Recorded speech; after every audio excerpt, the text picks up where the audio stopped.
Hello, everyone, and welcome back to our monthly market update. It is April 2023. We just finished out our first quarter here of the year, and I want to bring to you some more real facts about what's been happening here in the Dallas Fort Worth market to help you make some decisions on, is this a good time for you to buy a house, sell a house, make that move that maybe you've been putting off for a while, trying to see what happens. Also, I want to answer some questions that I still get asked today, which is what's happening with home prices, what's happening with interest rates, and is the market going to crash? I keep hearing that all the time. So I want to dive right on in and really take a look at the hard facts, some hard data that we have in our market today to help bring that information to you. So here, what we're taking a look at first is the demand based on the rate environment. And as you can see, when we started off this year, where interest rates were 6.5% and below up until February, we had a very good demand for housing and buying a new home. Now, what we did see that is taper off as interest rates started to incline. Course, the demand became much weaker. But as we can see since March, those rates have started to come down, creating another good demand for housing. Now, they have been volatile, of course, but we're right now hovering again under that 6.5% rate, right around 6.3% rates, creating a very good demand. Now, that might be shocking to a lot of people because I know a lot of buyers are on the fence of still, is this a good time to buy? We have started to see that buyer activity pick back up here over the last month, and in relative to what we're seeing here on the graph here.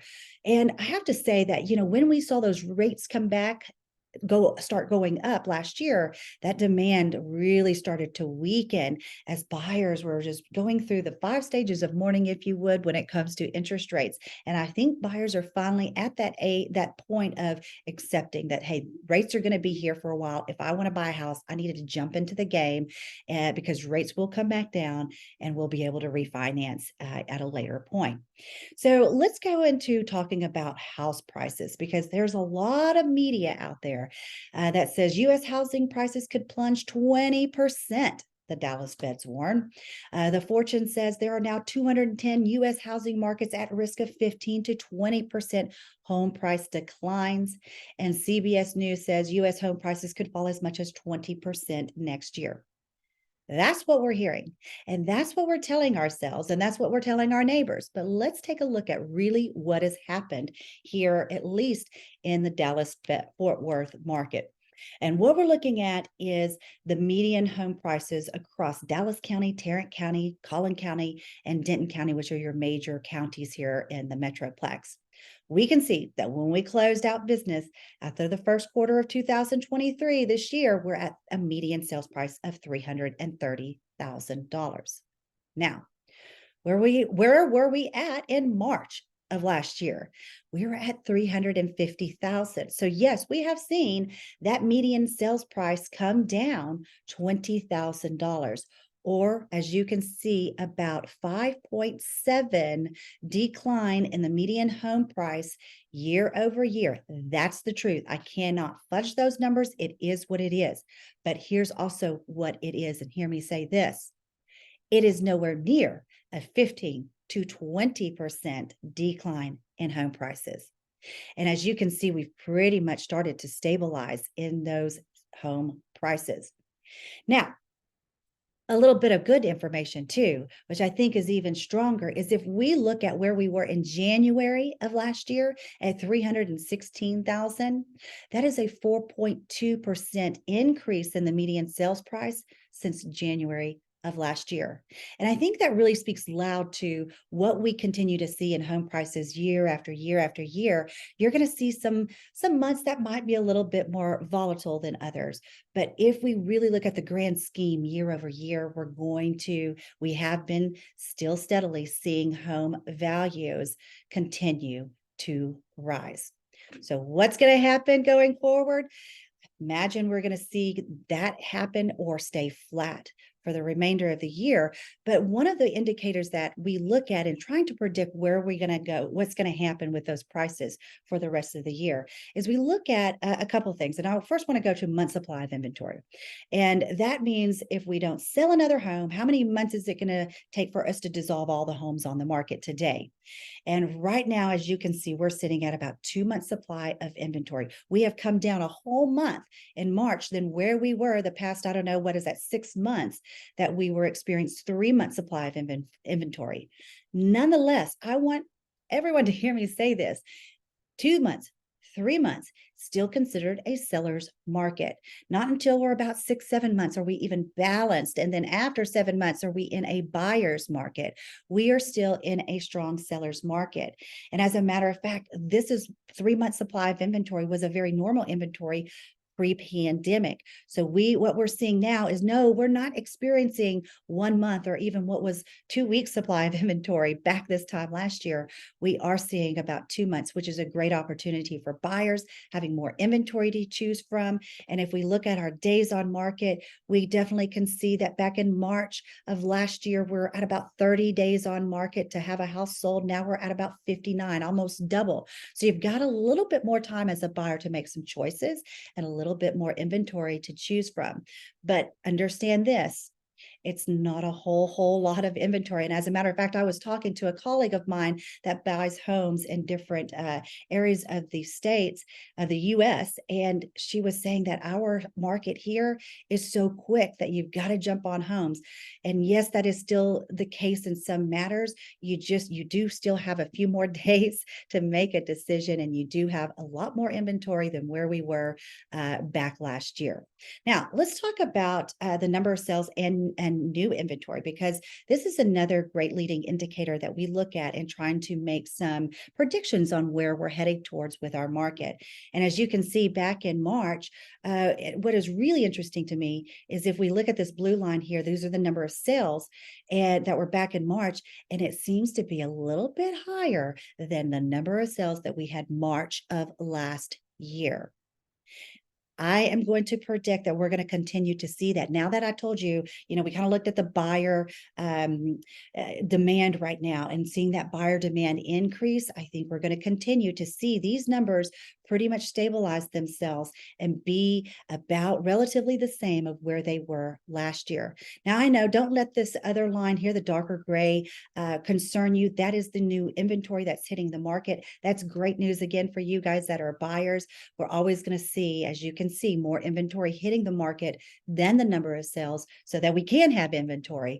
But nonetheless, if you look back at where we were in June and July, that new inventory hitting the market was much more significant than the number of sales that we were having, which created a consistent more inventory that we had, creating the month supply of inventory going to that 3 month supply of inventory.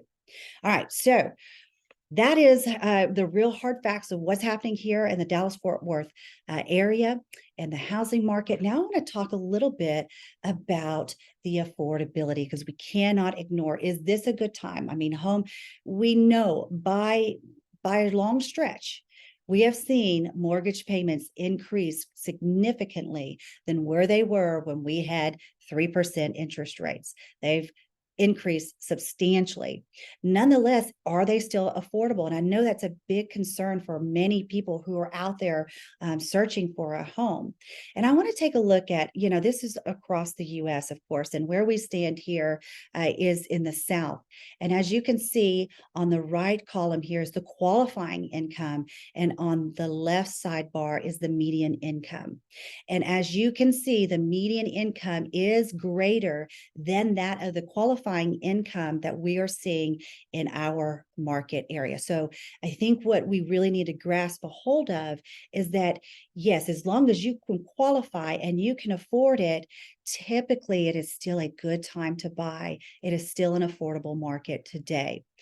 That's not the case. As you can see, throughout the rest of the U.S. As a matter of fact, look here in the West, you can't ignore that red. That is much significantly higher than the median income, the qualifying income. And there's a lot of factors that have led to that. We had the huge migration from California here to Texas, following the technology and everything, companies moving, which has led to a lot of housing out on the West. But nonetheless, if you're looking to buy, maybe it's a great time to go buy a second home or something out in the West.